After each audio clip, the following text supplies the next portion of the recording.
کتنا مشکل ہے اذیت یہ گوارا کرنا، دل سے اترے ہوئے لوگوں میں گزارا کرنا۔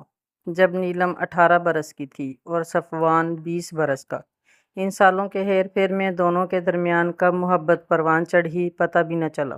بچپن سے ساتھ ساتھ کھیلے تھے، محبت کی بیل پر لاتعداد پھول کھل گئے تھے اور اس کی جڑیں اتنی مضبوط ہو گئیں کہ دونوں کو پتہ بھی نہ چلا۔ نیلم اور صفوان ماموزاد تھے اور اس پر ستم یہ کہ دونوں کے والدین میں بنتی بھی نہ تھی، مگر ان دونوں میں وہ بنی کہ ایک دوسرے کو دیکھے بغیر چین ہی نہ تھا۔ ملن دونوں کے مقدر میں کہیں نہیں لکھا تھا، مگر دونوں کے آنسو ایک ساتھ بہے، دونوں ایک ساتھ مسکرائے۔ ادھر نیلم روتی تو صفوان کو پتہ چل جاتا اور ادھر صفوان کے آنسو بھی سیدھے نیلم کے دل پر گرتے، مگر قدرت کبھی کبھی مہربانی نہیں کرتی، نہ جانے کیوں ادھر بھی نہ ہو سکی۔ مومانی جان نے جانتے بوجھتے بیٹے کے دل کا قتل کیا۔ بیاہ لائیں اپنے ہی جیسی کالی کلوٹی بھدی نین تارا، جو کسی بھی طرح نین تارا نہیں تھی۔ اصل میں نین تارا کی بدصورتی اس کے راستے میں حائل تھی۔ اس سے کوئی شادی نہیں کرنا چاہتا تھا۔ روپے پیسے کا لالچ، بھتیجی ہونے کا زوم اور جہیز کی اکڑ الگ۔ صفوان کی نگاہ اس پر پڑی تو اول روز ہی سے دل پر پتھر رکھنا پڑا تھا۔ وہ بھی کوئی چاند کا ٹکڑا نہیں تھا، مگر یہ دل کسی چاند کو ٹھکرا بھی سکتا ہے اور کسی پتھر سے دل لگا بھی سکتا ہے۔ بس اسی دل کا خیال کسی کو نہیں آیا۔ اس کی آنکھوں میں آنسوؤں سے زیادہ وحشت تھی، نہ پہلے دن کا خمار، نہ محبت کا بخار۔ نیلم کا رشتہ ابھی کہیں طے نہیں ہوا تھا۔ اس کے دل کی حالت بھی بے حد بری تھی، مگر اس نے ماں کے ساتھ کھلے دل سے صفوان کی شادی کی ہر ایک رسم ادا کی اور دل کا حال چہرے پر نہ آنے دیا۔ کبھی کبھی زندگی میں ایسے لمحے بھی آ جاتے ہیں، انسان چاہ کر بھی کچھ نہیں کر سکتا۔ کچھ ایسا ہی اسے لگا جب صفوان کے کمرے کی طرف گلاب کے پھولوں کی قطار سی گئی تھی۔ اگلا مرحلہ نین تارا کو دیکھنے کا درپیش تھا۔ اس کی گدلی آنکھوں میں محبت نہیں فتح تھی، وہ فاتحہ تھی، مگر نیلم نے اپنی شکست بے ساختہ چھپا لی تھی۔ نین تارا کو اس کی پھوپھی نے بتایا، صفوان نیلم سے پیار کرتا تھا، بلکہ انہیں کہنا چاہیے تھا کہ وہ نیلم سے شدید محبت کرتا ہے۔ نین تارا، تمہیں صفوان کے دل سے نیلم کو مٹانا ہے، مگر کچھ نقش اتنے پکے ہوتے ہیں کوئی مٹا نہیں سکتا۔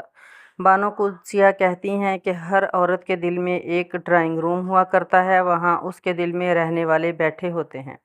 اسی طرح نیلم سمجھتی تھی کہ ہر مرد کے دل کا بھی ڈرائنگ روم ہوتا ہے اور اسی جگہ سے کوئی کسی کو اٹھا نہیں سکتا۔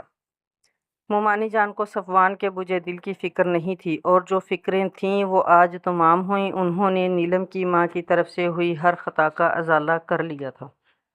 پھر منظر بدل گئے، مگر دل پر لکھے نقش نہیں مٹتے۔ کبھی نیلم بھی بے نور چاند کی طرح تکتی رہتی۔ کتنا ادھورا بے رنگ چاند تھا۔ چاند تو وہ تھی عید کا جو اب بجھا ہوا تھا، اور کتنا اکیلا بھی تھا۔ آخری دفعہ صفوان نے کہا تھا، آؤ تمہیں چاند پر لے جائیں۔ مومانی سے بچنا چاند پر ہی ممکن تھا، اور کوئی راستہ نہیں تھا۔ وہ چاند پر تو نہ لے جا سکا، بس خود کہیں اور بس گیا تھا۔ اللہ اسے ہمیشہ آباد رکھے۔ دل اس کے لیے ہر وقت دعا کیا کرتا، اور وہ کبھی اس سے ملی نہیں، نہ خیر خبر کی، بس بے خبر بن گئی تھی۔ دل کے بہتے لہو کی ندی آہستہ آہستہ کم ہو رہی تھی، مگر جو خون دل بہہ چکا اس کا کیا ازالہ۔ اب خود کو سنبھالنا تھا بچوں کی طرح۔ ہم نے مانا کہ تغافل نہ کرو گے، لیکن خاک ہو جائیں گے ہم تم کو خبر ہونے تک۔ پھر انہی اداس دنوں میں سے ایک شگوفہ پھوٹ پڑا تھا۔ اس نے بھی سچی محبت کو خیر باد کہا اور آسم کے ساتھ زندگی کا سفر شروع کیا۔ زندگی گلزاروں اور خاکزاروں سے گزرتی ہوئی رواں دواں تھی، سفر ہجر تھا، مگر اس نے بلکتے دل کو کب کا مار ڈالا تھا۔ صفوان بہت معصوم تھا، اور یہی معصومیت ہی اسے دنیا سے الگ کرتی تھی۔ والدین کے مرنے کے بعد اکلوتی نین تارا کے ہاتھ اپنے باپ کی پراپرٹی لگی تھی۔ دکانوں اور پلازے کا کرایہ مل ملا کر اسے اور اکڑ میں مبتلا کر رہے تھے، اور صفوان آج کل بس اس کے ایک اشارے کا منتظر رہتا، کب نہانا، کب سونا ہے اور کب وہ باہر جائے گا، تارا ہی طے کرتی یہ سب، اور کوئی اعتراض بھی نہیں کرتا۔ عجیب سی زندگی جی رہا ہے، لگتا ہی نہیں وہی صفوان ہے۔ پھوپھو اور نین تارا مل کر صفوان سے محبت کروا رہی ہیں زبردستی۔ یہ زرمینہ تھی۔ خالہ کی بیٹی۔ کئی دنوں کے بعد ایک شادی میں ملنا ہوا تو اسی نے صفوان کا ذکر چھیڑ دیا تھا۔ نکسکسی تیار نیلم نے بغیر کسی تاثر سے اسے سنا تھا۔ جب وہ ہمارا نہیں تو ہم اس کا سوچیں بھی کیوں؟ اس نے بھی نہیں سوچا۔ عاصم کے ساتھ کھٹی میٹھی زندگی رواں تھی، مگر پھر بھی زرمینہ کے جانے کے بعد ایک ٹیس سی دل میں اٹھی تھی جسے وہ صاف دبا گئی تھی۔ کچھ تکلیفوں کا دب جانا ہی اچھا ہوتا ہے، بلکہ مرنا سب سے اچھا آپشن ہوتا ہے۔ ایک دبا ہوا مرد کبھی بھی کسی سے محبت نہیں کر سکتا۔ اسے محبت کرنا سکھانا بے وقوفی ہے۔ وہ تو خود محبت کرتا ہے، چاہے ٹیڑھی ہو یا سیدھی۔ وہی تو محبت کا اصول ہے۔ نین تارا جیسی بدمزاج اور گھمنڈی عورت نے اسے زبردستی خود سے محبت کروا کر صفی جیسے خوش رہنے والے انسان کو وقت سے پہلے بوڑھا کر دیا تھا۔ اس کے سفید بالوں کو دیکھ کر نیلم کے دل کو کچھ ہوا تھا۔ تم کتنا بدل گئے ہو صفی، اور ہم ایک دوسرے سے کتنا دور چلے گئے۔ آج دل برسوں بعد بچہ بن کر رویا تھا۔ دل ٹوٹ بھی جائے تو محبت نہیں مٹتی۔ اس راہ میں لٹ کر بھی خسارہ نہیں ہوتا۔ وہ آنسو جو نہ اس کی شادی پر بہے نہ اس کے بچھڑ جانے پر بہے، آج کی شام جب وہ خود 40 کا ہندسہ عبور کر چکی تھی تب سارے بند توڑ کر بہہ نکلے تھے۔ اس کے بالوں کی سفیدی اور سفید کنپٹیاں بھی اسے بھلا نہ سکیں۔ یہ آخری شام تھی پاکستان میں۔ آج رات کی فلائٹ سے وہ کینیڈا جا رہی تھی۔ سب چھوڑ کر دیار غیر میں شاید وہ اسے بھول جائے۔ کینیڈا کی معروف سڑکوں پر نئے نئے لوگ اور نئے ماحول میں وہ کچھ ایسی سمائی کے پیچھے مڑ کر دیکھنا بھول گئی۔ بہت سے لوگ پیچھے رہ گئے، کچھ آگے نکل گئے۔ اسی دوران امی کا انتقال ہو گیا۔ تب وہ پاکستان لوٹ آئی۔ سارا خاندان جمع تھا۔ صفوان اور نین تارا بھی آئے تھے۔ صرف وہ نہیں بدلی تھی، ہر ایک ہی بہت بدل گیا تھا، اتنا کہ پہچانا ہی نہ جائے۔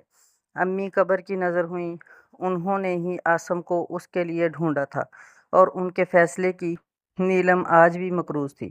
اس کے ٹوٹتے ہوئے دل کو جوڑنے کے لیے امی نے کیا نہیں کیا۔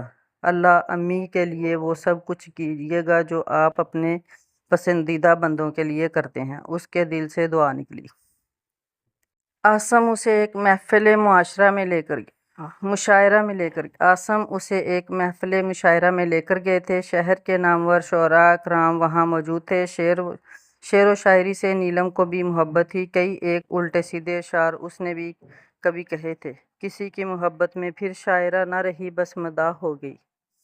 حال میں مختلف شعراء کے نام گونج رہے تھے، اور بار بار حال تالیوں سے گونج اٹھتا تھا۔ کیا محبوب الفاظ اور انداز بیاں! تہذیب حافی کے اشعار، سادہ سے الفاظ اس کے دل میں اتر گئے تھے۔ پھر جس کا نام گونجا تھا اسے دیکھ کر نیلم کو یقین نہیں آیا۔ تشریف لاتے ہیں جانے من جانے جہاں درد کے سفیر جناب صفوان احمد صاحب۔ اس پر حال اس کے دل کی طرح دھڑک اٹھا تھا۔ وہ شعر تو کہا کرتا تھا، مگر اس طرح کبھی وہ سامنے آئے گا یہ کبھی سوچا نہ تھا۔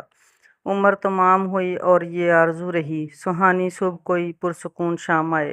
گولڈن نازک سی اینک کے عقب میں اس کی آنکھیں صفحے پر تھیں۔ شعور اور محبت ساتھ ساتھ تھے۔ جس سے سالوں سے دل کا احوال نہ دریافت کیا تھا، آج ایک لمحہ اس کا حال سامنے لے آیا۔ جب عاصم نے اس سے پوچھا، یہ وہی صفوان ہے نا، آپ کا ماموزاد؟ شروع ہی سے ہی ہر بات اشعار کے ذریعے کہا کرتا تھا، پر نہ جانے کب شعر کہنے لگا۔ یہ تو مجھے بھی نہیں پتا۔ سالوں بعد لوٹی ہونا تو اس نے ہنس کر بتایا تھا۔ صفوان کی نظر نیلم کی نظروں سے ملی اور عمر بھر کے سارے سوال جواب ہو گئے۔ اس کے دل کا حال نیلم تک پہنچ گیا تھا۔ کبھی بھی ہمارا کسی سے مل جانا اتنا خوبصورت نہیں ہوتا جتنا کہ بچھڑ جانا۔ اتنے سالوں بعد صحیح۔ ایک اور گرم آنسو چپکے سے اس کے ٹیشو پیپر میں جذب ہو گیا تھا، دوسرے کئی آنسوؤں کی طرح۔